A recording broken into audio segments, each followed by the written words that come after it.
Welcome to the HR Huddle podcast, presented by Sapient Insights Group, the ultimate resource for all things HR. It's time to get in the huddle.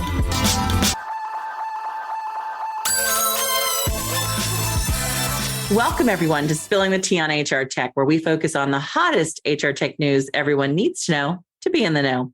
We break down the news of the week and help you make sense of what it means for our industry and how it can impact your organization.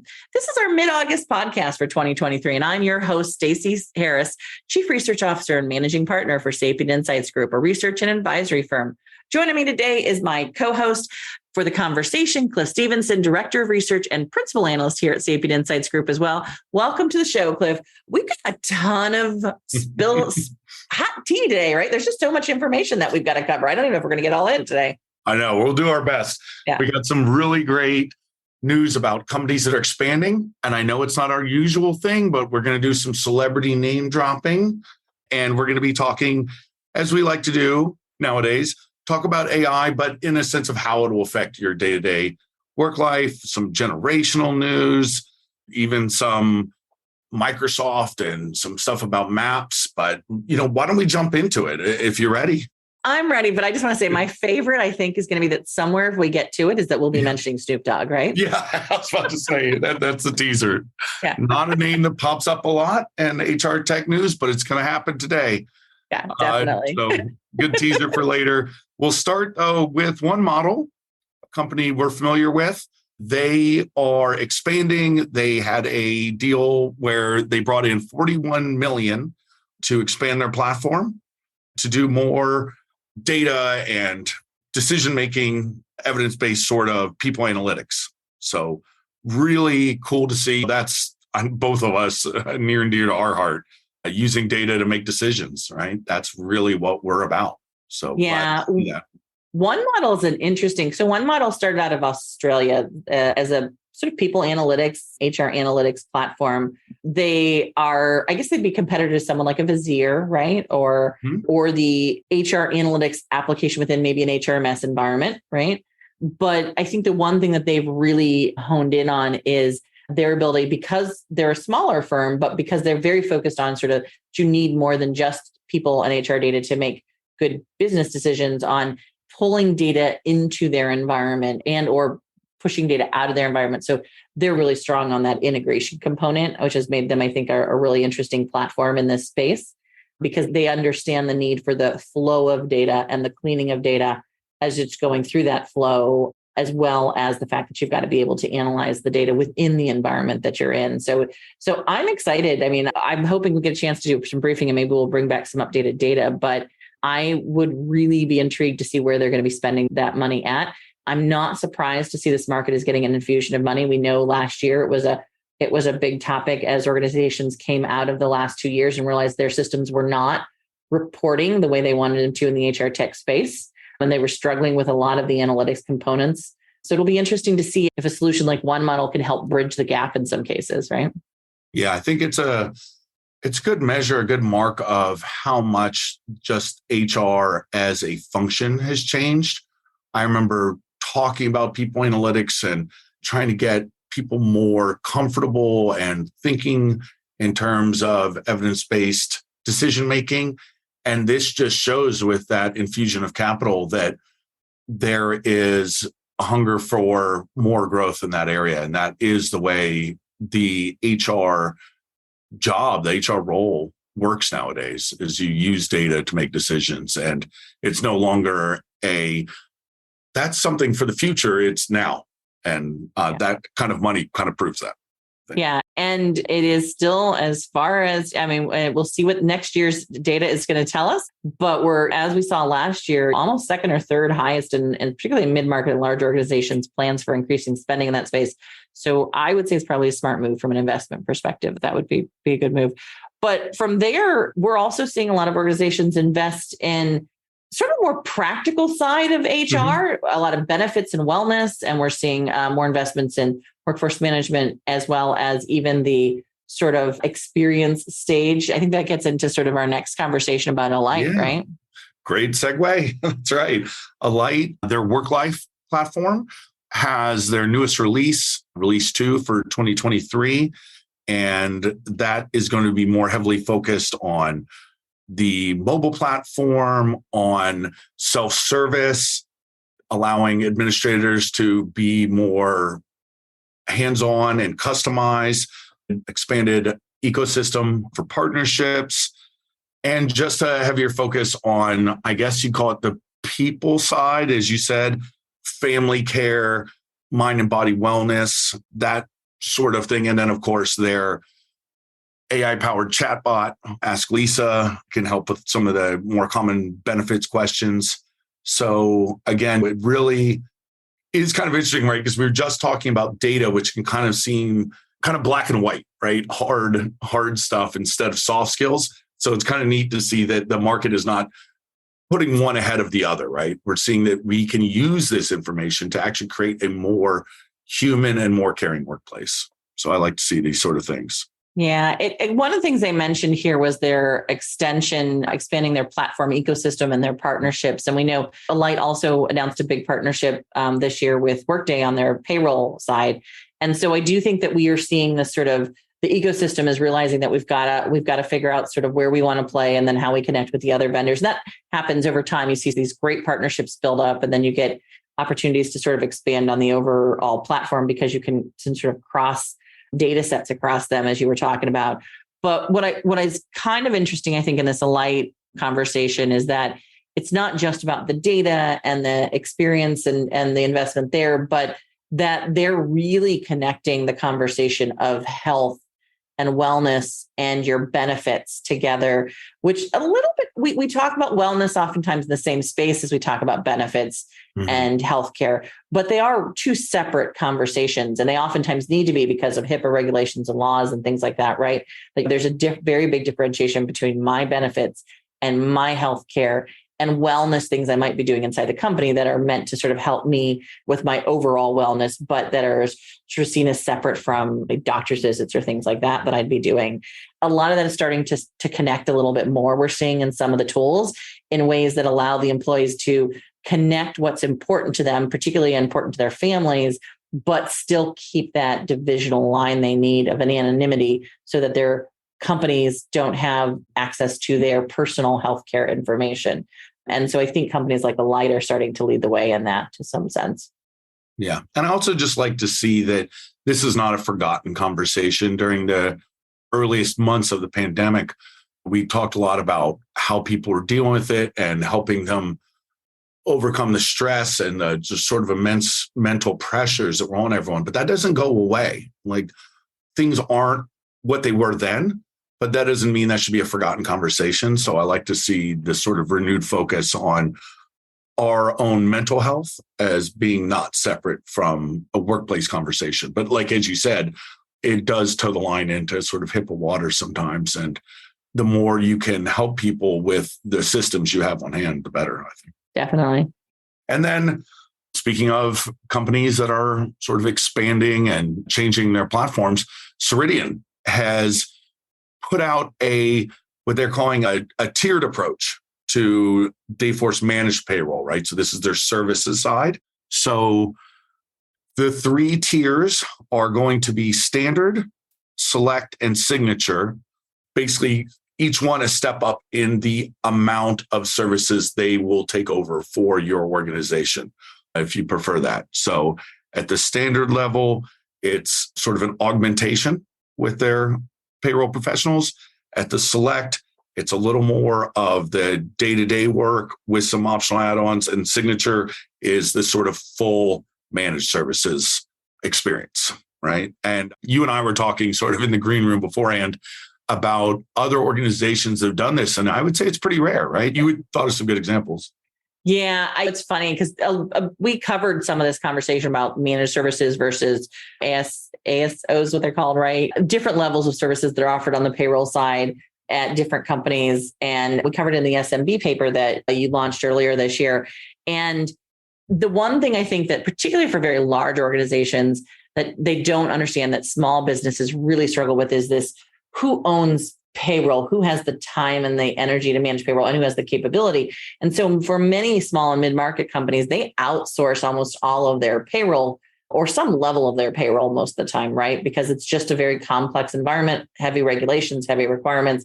And then as organizations get larger and larger, then they can generally oftentimes bring that payroll services back in-house. But then sometimes as they get really large, they realize they can outsource a lot of it. So there's this constant sort of cycling back and forth between sort of the level of sort of insourced, outsourced payroll that happens inside of organizations. So one of the first questions we ask in our survey in the payroll section is, where is your payroll actually conducted, right? Because of that question, because it changes all the rest of the questions that you're going to answer throughout our section of the survey on payroll. And there are few software vendors who have been able to manage the services side of this really good, right? We see almost all of the small business focused sort of organizations who have a payroll core HRMS suite offer, if not some level of services, some partnership with the services-based company, because SMBs in general just need some additional support in doing payroll. The companies I think that are most well-known for doing this kind of tiered or sort of multiple levels of service would be organizations like ADP and Paychex. I don't believe that Ceridian is offering a full PEO in this particular instance, like a Ceridian or like a ADP or Paychex has, but it's obviously offering now sort of more delineated levels, which they didn't have before. And it makes sense for Ceridians. I mean, Ceridian, many people may not realize this, but although Ceridian Dayforce is a much more cloud modern platform with a newer approach to where the market's at, their parent company came out of a service bureau model, which was very much more of an outsourced model for the original Ceridian platform before they moved to new Dayforce platform, right? Still few, I think, sort of lingering organizations on those systems and those services. And my bet is that, like I think you said, they're streamlining this. They're thinking a little bit more about how they're going to optimize the payments around these kind of levels and help basically organizations figure out what they need at each tier. Oftentimes what we see is that when SMB organizations move to platforms at a larger level, they don't realize that they're losing some of the services that they may have had with some of these organizations. And so the services are a really big conversation for those mid-market organizations making decisions about payroll. Yeah, and I think it's very timely as well because of the contingent workforce conversation, right? Dealing with that and the complexity and getting a sort of unified experience. And these sort of services can help make that happen so that you don't end up with a sort of one system for one group of workers and a sort of different feel of how they're interacting with your organization, and keeping a more unified look and feel and experience for those employees who sometimes their major interaction with your organization might just be through the payroll platform. And compliance, right? But when you add a contingent to the conversation, you extend the compliance at a much higher level too, right? Absolutely. Yeah. And I don't know how to segue into into the next one, but we promised Snoop Dogg. Here comes Snoop Dogg. So, I mean, he's not on the show yet. I'm like, oh, well, not only is that great, but I'm like, yeah, that is a tough transition there. I would have to say. So, news app Artifact, which does sort of reads you back the news, but they were trying to get away from this sort of stilted robotic voice of taking that. Does a text to speech using, for it, the couple examples they give is Snoop Dogg and Gwyneth Paltrow reading the news to you. And while that may seem, okay, well, what does this have to do with HR? I think it's really part of this world we're in where we're talking about sort of the ownership and the concept of your work and your creations and your content and how that can be reused. I think it's a broad conversation that's happening right now. And you want to talk about maybe the biggest news story going on right now with the SAG-AFTRA strike that's really focused a lot on ownership of these AI generated bits of work. Now, in this case, they are licensed, right? This is not something where they're using them without their consent. They're working together with them. But I think it is important because as we're using AI tools in the workplace, it's important to think about, okay, who owns the rights to that, right? And who sort of should be given credit for these type of works that we're creating? with content generation tools that we have out there. And it's always good to be sort of one step ahead, but also it's just fun to think about Snoop Dogg reading you the news. I am looking forward to actually just testing this just to see how Snoop Dogg reads the news. One of my favorite things is the show. Again, I've only watched a couple times, but I love the show with Snoop Dogg doing the cooking and stuff, right? Because it's absolutely hysterical. But this conversation, I think, is you've been hearing about it, sort of this rumbling.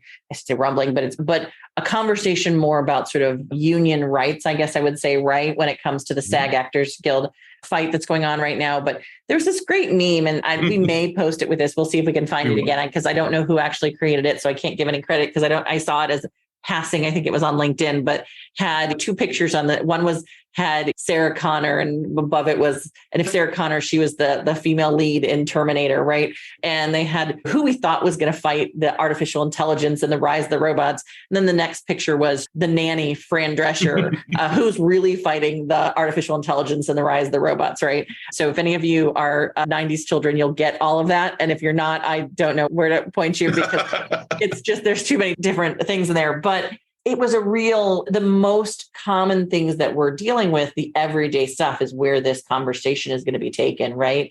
And it is, if someone takes a picture of me, whose rights and where do those rights go, right? If someone has a recording of my voice, if someone has a recording of how I think about things, of how I run a meeting, whose owns that, right? Like there's a lot more of that I think we're going to see. And I think we've got it in a couple of other conversations here, right?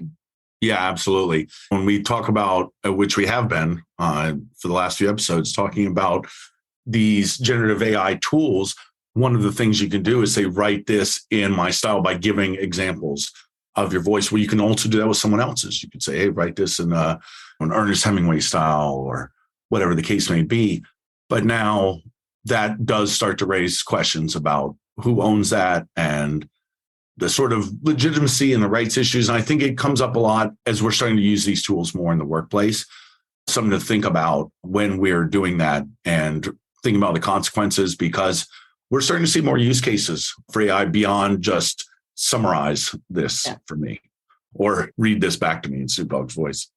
Yeah, there was a great article. I mean, many people are kind of watching what's happening with Zoom right now. Poor Zoom is in the news all over the place, but Zoom Corporation, because they're bringing people back and into the workforce, and the big news is Zoom's requiring people to go into the office, which isn't quite true.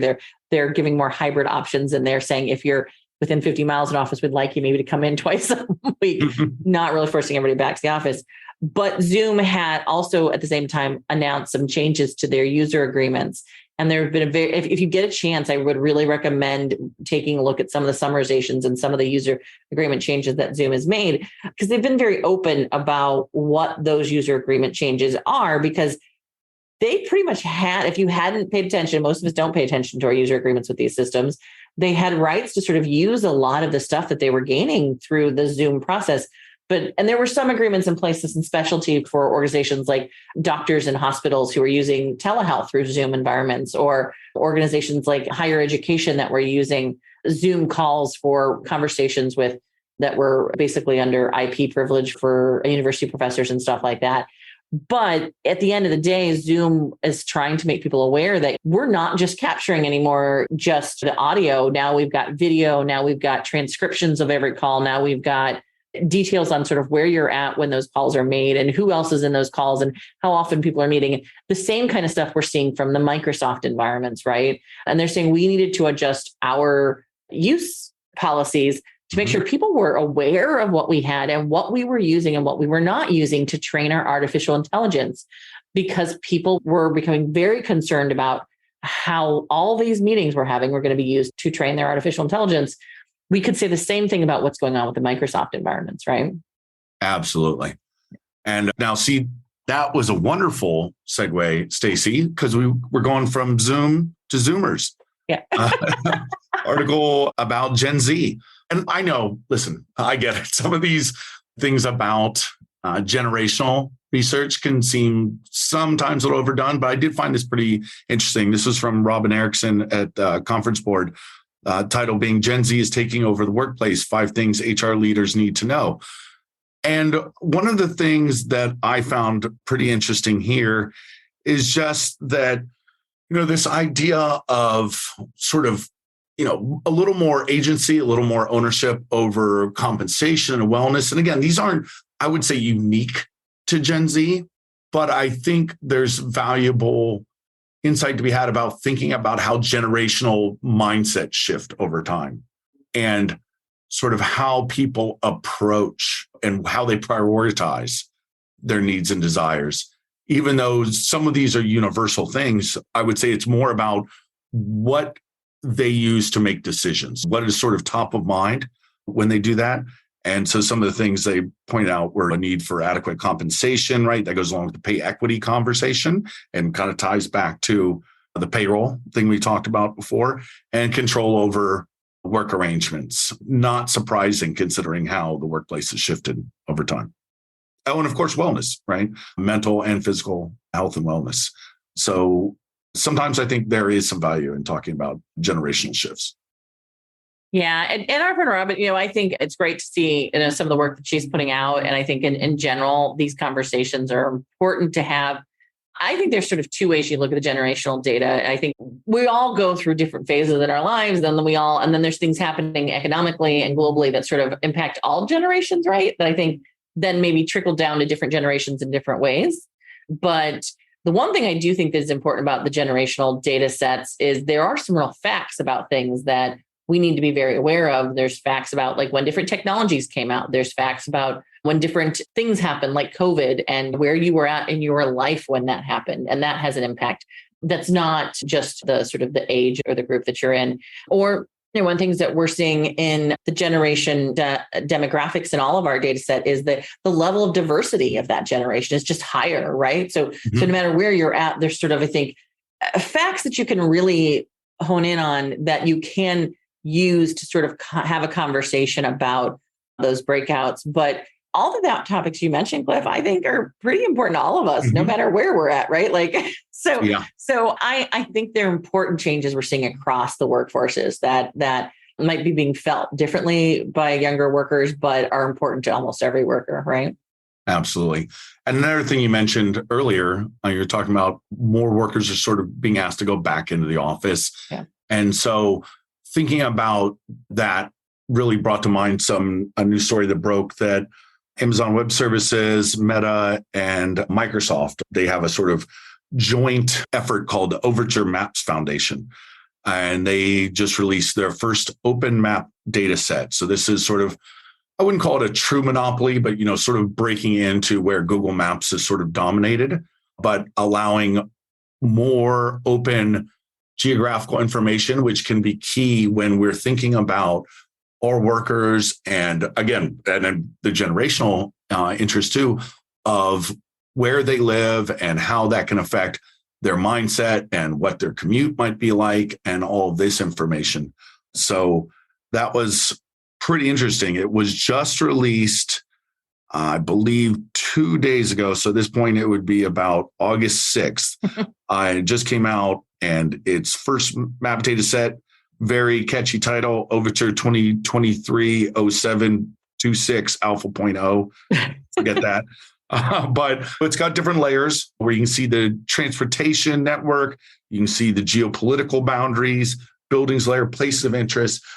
Very interesting when we think about where we live and how we get and where we work affects how we do work, right? Again, bring it all back to how people actually are, right? We're not machines. We are affected by where and how we live and work. Yeah, the context of our environment, right? Yep, exactly so. And I remember a study that came out of, and I think I had told you it was Stanford. I'm pretty sure it was Stanford hospitals. And they had looked at distance was not the biggest factor for flight risk, but rather commute, right? You could be just 15 minutes, but if you were stuck on the Bay Bridge or whatever the case may be, you were more likely to leave because it's a stressful environment, right? And so always good to think about how and where we live and how that can affect our workers. And again, this also talks about the sort of broader topic of ownership of data and access to information and data and where it sits and who has control over it, because that's kind of the thread that sort of ties everything together here, is how we're using data to make decisions and how available and open that data is. Yeah, it's interesting. This conversation about geolocation, and as a person, I get completely the whole issue of sort of being on a bridge stuck in traffic. I was the person who had to drive 2 hours a week or 2 hours a day in and back to Cleveland, Ohio, when I lived out in the middle of nowhere in Ohio for my job daily. And yeah, there's a lot of frustration that goes along with that traffic. Yep. But the bigger thing I think here is about this conversation about understanding the broader context of the world that we live in, and any kind of data set that has a geolocation, geomapping, component to it is really something I think every organization who has looking at workforce planning, HR data analytics, HR systems strategy, HR systems technology creation, right? Like all the different groups that we talk to on a pretty regular basis should be really aware of and paying attention to, because that data about the environment that things are happening in is sort of almost like the sixth sense, the next wall that we haven't really tackled. We've got conversations about who people are. We've got a lot of surveys and data on sort of our emotions. We've got a lot of insight into sort of beliefs. We got a lot of insights into culture. What we haven't really, I think, tackled in the world yet from a people perspective or from a business perspective is understanding the context in which all of that is taking place. And that's exactly, I think, what you were talking about, Cliff. And to me, that conversation is a really powerful conversation, because there's a lot of really interesting companies doing interesting things in this. A really good example is one of the companies that I highlighted last year in the emerging tech section of the report, as well as in the keynote that I did at the HR Tech Conference, was called DTN. Their tagline is Operational Intelligence for Confident Decisions, but they basically track the weather data and the geolocation data around weather and how that impacts people from a business and a work perspective. And then that data gets sort of rolled into things like, where are power lines going to be down most likely in August and September? And where should I be placing that many power line equipment sort of repairmen more often at that point in time? And as having gone through a big storm last night, it's very helpful to have someone available at the time that the power lines are out, right? So that's the kind of stuff I think that we should all be sort of talking a lot more about, more so to some extent than maybe some of the other things we're talking about with AI right now, in my opinion. So yeah, just my own little soapbox there. No, I love to hear. I don't think I knew that about the storm. I'm glad. I'm assuming you're okay. I'm glad to hear that you made it through that. You mentioned, and that's it for the news stories, but you did mention the emerging tech section of the paper and the new version of that and the keynote to follow. I'll do my segue to you for that one. Will be coming out soon. It will. And we should note that last week, well, the week before last, right? You and I and our team were actually all here in North Carolina, having a great opportunity to get together and do a really exciting sort of offsite meeting where we were talking about the key findings. Very early preliminary data, a lot of cleaning that still has to be done, a lot of data analysis. As soon as we get that data crunched and analyzed and cleaned and validated, we try and get it out to the market through the various avenues. But the most important thing is that we generally, and this year we will be sharing the key findings at the keynote on Friday, October the 13th. So if you're at the HR Technology Conference in Las Vegas, make sure you're extending your flight and your hotel room to that Friday morning slot, because that's where we'll be not only sharing some really exciting and surprising news about spending in the market and data on where we're going to see investments heading for the HR technology space, but we're also going to be sharing those organizations on a vendor side who received the top user experience and vendor satisfaction ratings, as we do every year, and what's driving those. And that's something that we are excited to share every year. And that will again be on our keynote session as well. And also, if you're interested in seeing the data from last year, you can access that on our website.